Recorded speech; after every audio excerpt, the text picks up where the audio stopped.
I'm Ed Gaine. And if you're hearing this, then I did make it.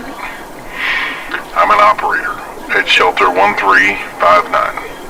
And my goal in making this recording is so that no one else has to experience what I'm experiencing. I really hope I get to tell it to someone in person, but if not, this record is what they'll have to go by. I don't want it lost simply because I'm not around to tell it. I've never experienced anything like this, and as a researcher, and I'd like to be long-winded, but my battery is dying. So it's important to do it now and get it out as quickly as possible. I am stuck in pod C6, which is on the back side of the shelter. I'm effectively locked in, but I've realized rather quickly that my moments may be numbered. What I thought was 6 infected turned out to be somewhere in the teens, and well, I'm the only person that made it into the pod to even make this recording. So that's what we have. I'm afraid their numbers have swelled now to even more. So I've kind of given up on rescue. To get into our process here, it's very simple. We intake people who are showing signs of infection. We test them with a specialized test kit. If they aren't showing signs, they are told to go home and quarantine and continue to monitor their symptoms. Those who fail, let's just call it admit them. So the way we know if they're sick is through a hemoglobin count. So if that count is low, we know that they are infected. If it's low, we don't even need to know their history. We just test for what appears to be a grayish oil, and that separates in a kit. You won't miss it. It's about as simple as a test as it gets. If you see the oil at all, they fail. Only about 1 to 2% fail, and that will be important to explain if I have enough battery to do that later. Those that are admitted are brought into what appears to be an examination room, but it's simply a holding area. The illness is quick, it's debilitating. There comes a point the infected person is restrained. I know that's going to sound brutal, but it's not. You'll understand in a second. We restrain them whether they have turned or not. So if you're wondering, a turn, to make you aware, is when the amount of this oily chemical, I forgot the technical name for it, and currently my fear level is very high, so I'm kind of in the middle of fight or flight. So retaining certain information is difficult right now, but it's going to make up a certain percentage of the blood in the infected person's body. Normally that's about 30%, but some people can be obviously more resilient and can withstand for longer. It's very difficult to get exact counts because it is so vigilant once it starts. But at that point, all their organs fail and the illness basically takes over. It's short for turning point. We need to have them contained before they turn, or we are going to have our hands full. The reality is about 11% the person is unresponsive with a massive fever, sweats, they can't eat, and even if they did, they'd be too sick to even throw up. I doubt they're even aware that they are being tied down. But once the turn happens, they go from being a lethargic person unable to do anything to being something akin to a rabid dog that's going after anyone and anything that they can reach their hands on with the intention to bite or to, I'm going to use the word devour, because in most of our tests that's pretty much what we've seen them do, is they simply merge towards the concept of devouring whatever they come into contact with when it's something living. I've yet to see one attack anything that is dead, so the concept of cooking food is probably averse to what they're going through. but what they are looking for is what we consider living tissue. Once they have turned, we will begin a battery of tests under a controlled environment. We've discovered so far that upwards of 60% of the tissue of the body can be damaged, and as long as the head is intact, the specimen can continue to function. You're probably asking why they are now called specimens, and because, simply put, they aren't human any longer. They've transformed into something else.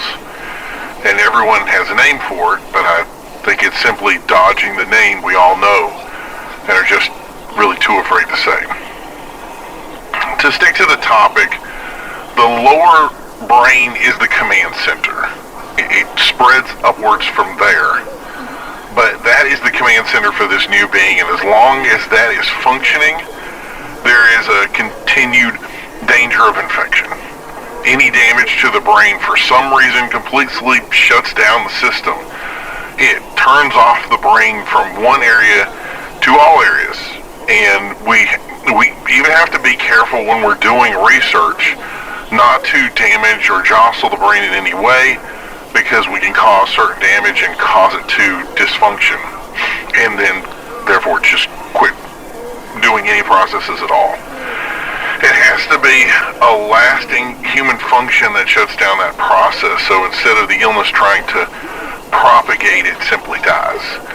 We've also noticed they are temporarily stunned by damage to the neck as well, which that's something that we've seen in normal activity of human damage, so any sort of neck damage causes sort of a stun effect to a human. Simply, if you've ever been in a boxing match, someone's hit a certain way. This does not cause permanent damage. It basically stuns the individual, and we have seen other stunned effects, or where one infected will suddenly just stop doing everything it's doing to assess a situation, and then it goes right back to where it was before. It's a little bit different from somebody who's been knocked out. It takes time to come back. It literally is kind of like an on-off switch for them. So that's been the real difficulty, because if you do any damage to the brain, even cutting open the skull cap, it can result in losing the specimen. So if we do any sort of work, we have to be very careful. All the specimens, functioning or not, are then sent to a military base where they're going to have further research done to them. We don't know what happens to them after that. Things we've learned is that normally when you perish, you begin a metabolic breakdown, and the new illness actually feeds on this process, and it uses it to maintain a sort of hydration of cells, which slows the process of desiccation to pretty much a crawl. There's no telling how quickly the breakdown process is, but the word I heard consistently was almost the word indefinitely. So we don't know exactly how long that indefinitely is. I'm sure there will be a point where the human body just in general breaks down, and what will happen from there is a question that's still going to be up for debate. We are very, very, very at the front of the leading edge of this outbreak. So one thing I said before was how few we had. And it's important to remember all these shelters have been up and running for at most a couple of hours. And the secret will be doing the research. So we just don't have the amount of specimens we need to do a single piece of effective research. I've heard that some shelters have admitted people who aren't sick and infected them, but there's really no proof of that claim. The reality is that we need to operate within the normal nature of what this illness is to try to best combat it. Creating problems will actually just put us in a place where we might have bad data. So I don't think that's the case at all. The truth is that anyone who is infected is on a one-way street, and it's terrible to watch. I would not wish what I've gone through on any person or anyone who was affected. We've seen people who have been infected due to physical damage, and it's horrifying to think that they were innocently going about their life and then became a victim. We were told over and over that it's not our job to feel for these people because for them, it's already too late. There's no treatment. There is no slowing it down.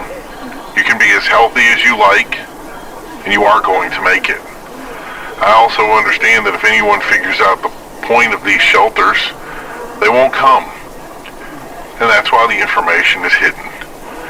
There are shelters in Pennsylvania that aren't supported by civil defense, and I'm afraid that my fate may have already befallen them.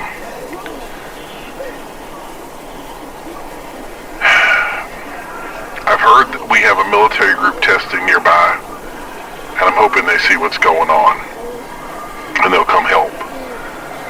But I don't even think any of the warnings that we preempted made it out. The police are strapped, and we know it. There's not even a warning alarm here, so I doubt they even know there's a problem. What I truly fear is the local population is about to walk into something they have no idea about. They have no concept of the sheer enormity of what's coming. From time to time, I hear the world outside going about its business, unaware of what's going on here. A truck will pass by, a motorcycle, a car. Someone who doesn't understand it's happening in here. And we haven't said anything to them. There's nothing we can say. I can simply say, people are getting sick. They're dying. But they aren't stopping when they do. And in fact, they're the most dangerous after that happens. But even if I did say it, I doubt anybody would listen.